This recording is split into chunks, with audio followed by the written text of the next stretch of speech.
कबीरदास। हम सभी जानते हैं कि कबीरदास निर्गुण संत परंपरा के कवि हैं। निर्गुण संत परंपरा अर्थात उनके अनुसार ईश्वर का कोई आकार नहीं होता। ईश्वर न जन्म लेता है न मृत्यु होती है उसकी। वह एक शक्ति है और उसका स्थान जो है वो प्रकृति का कण कण है, अर्थात वह प्रकृति में सर्वत्र व्याप्त है। उसे पाने के लिए तलाश उसकी मंदिरों और मस्जिदों में करने की आवश्यकता नहीं है। यदि हम जीव मात्र से प्रेम करते हैं तो हम ईश्वर को सहज रूप से, आराम से, आसानी से प्राप्त कर सकते हैं। तो चलिए इनकी साखियों पर हम बात करते हैं, इनकी साखियों का अर्थ समझते हैं। कबीर ने अपनी साखियों में यही संदेश दिया है कि ईश्वर का रूप एक है। हम जो ईश्वर के रूप में भेद करते हैं, यही हमारे आपसी मतभेद, मनमुटाव, झगड़े का कारण बनती है।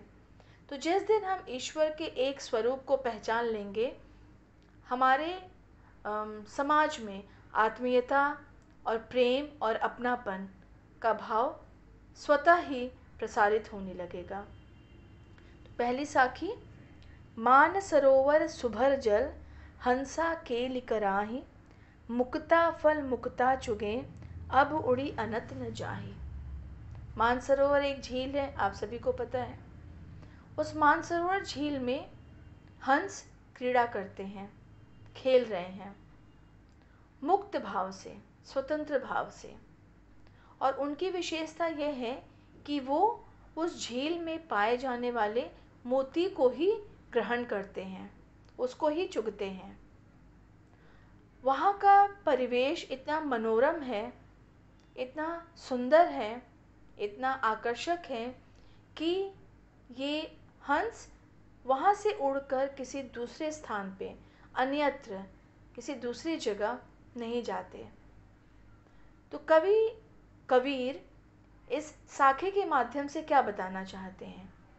वो कहना चाहते हैं कि जिस प्रकार से मानसरोवर के जल को छोड़कर हंस अन्यत्र नहीं जाता, उसी प्रकार से हमारे मन रूपी सरोवर में हमारी आत्मा रूपी हंस विचरण करती है और वह भक्ति रूपी मोती को चुगती है।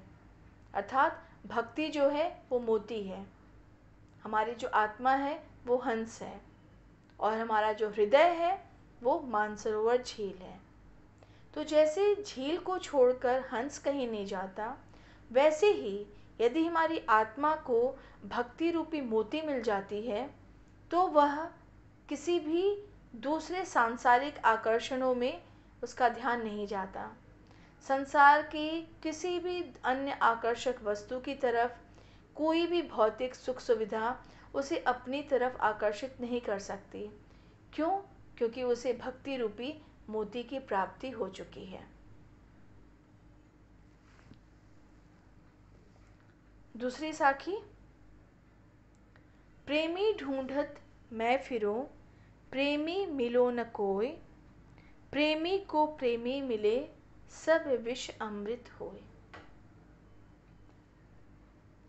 कवि कबीर के अनुसार सच्चा साधक वही है जो ईश्वर के रूप में भेद नहीं करता।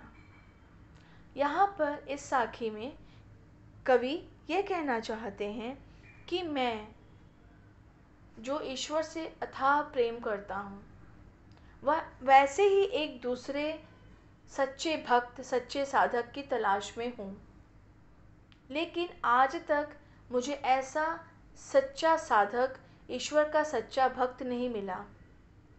जिस दिन मुझे ईश्वर के सच्चे भक्त की तलाश मेरी पूरी हो जाएगी, जिस दिन, उस दिन ये संसार में जो विकार फैला हुआ है, जो विष रूपी मतभेद है, मनमुटाव है, बुराइयां हैं, वो सब अमृत में परिवर्तित हो जाएंगी। अर्थात जिस दिन कवि को एक सच्चा साधक जो ईश्वर के रूपों में भेद नहीं करता है, ऐसा साधक जिस दिन उन्हें मिल जाएगा, उस दिन संसार की समस्त बुराइयां दूर हो जाएंगी, समस्त विकार दूर हो जाएंगे। जो मनमुटाव है, सांप्रदायिक मतभेद हैं, ये सभी नष्ट हो जाएंगे और उनका मन संसार के कल्याण में लग जाएगा। तीसरी साखी, हस्ती चढ़िए ज्ञान को सहज दुलीचा डार, स्वान रूप संसार है भूखन दे झकमार। हमने वो कहावत सुनी है कि जब हाथी रास्ते पे चलता है तो कुत्ते भौंकते हैं, और हाथी उन कुत्तों के भौंकने की परवाह नहीं करता है और अपने रास्ते पर चलता जाता है।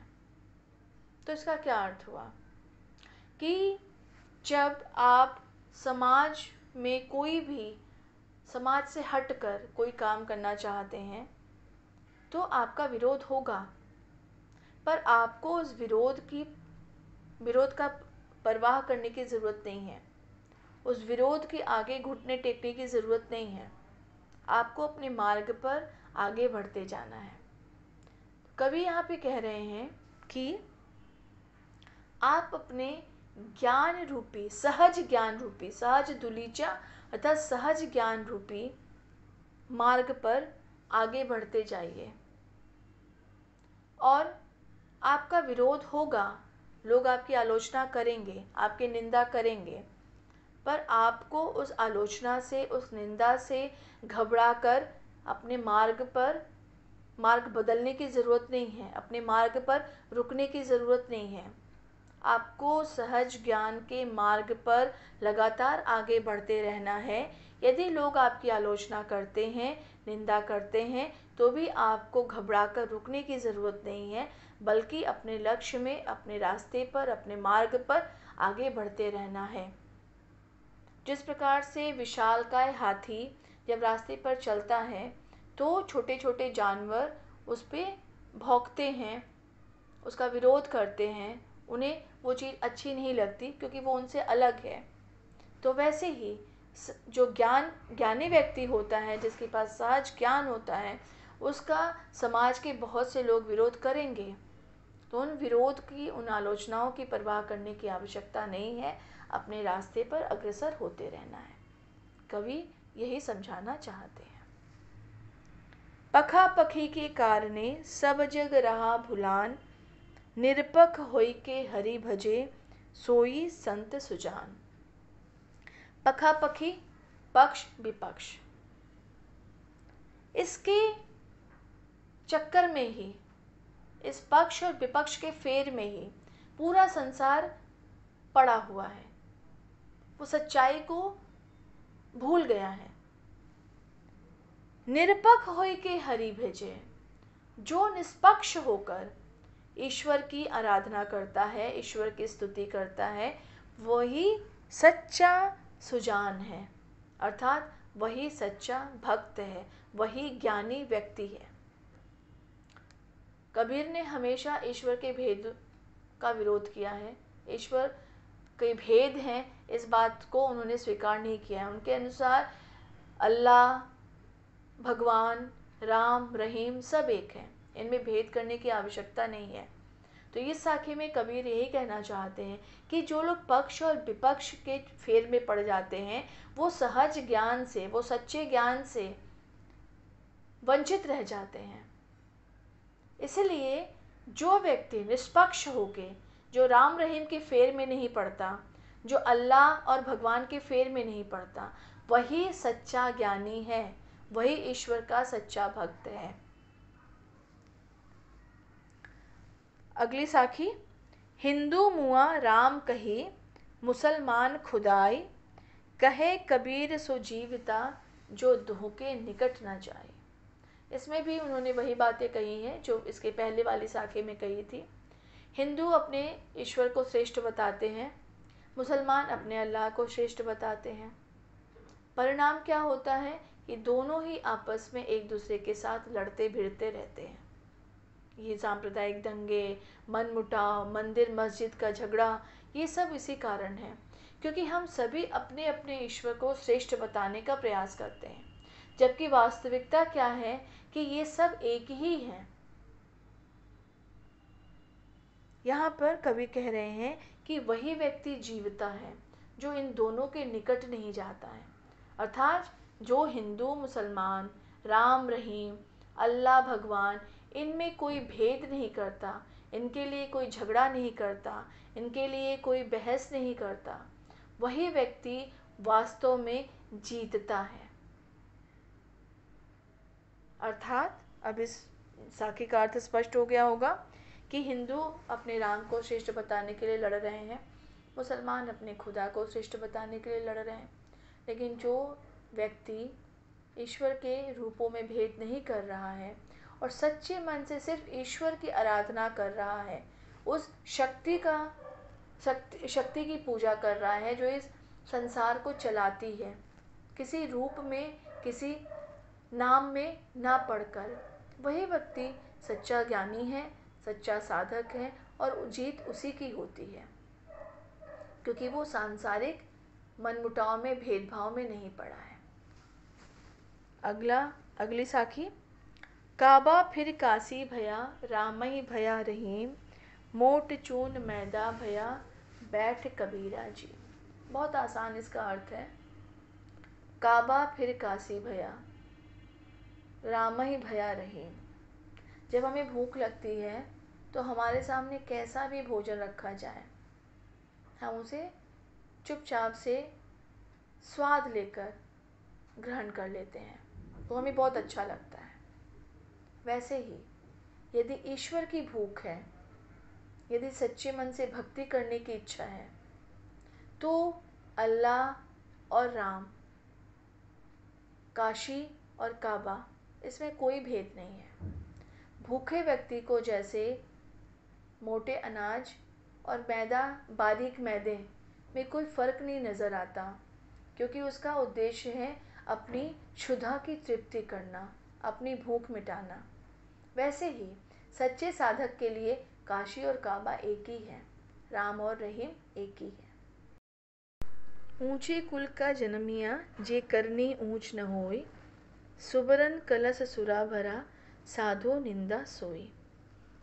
बहुत ही महत्वपूर्ण संदेश इसके माध्यम से कबीर ने हम सभी को दिया है।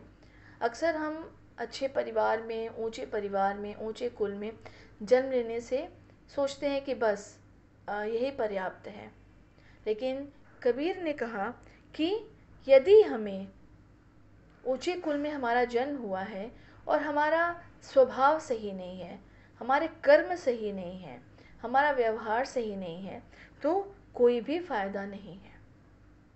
जिस प्रकार से सोने के कलश में यदि शराब रख दी जाए तो वो शराब प्रशंसा की पात्र नहीं हो जाएगी, उस शराब की लोग तारीफ़ नहीं करेंगे।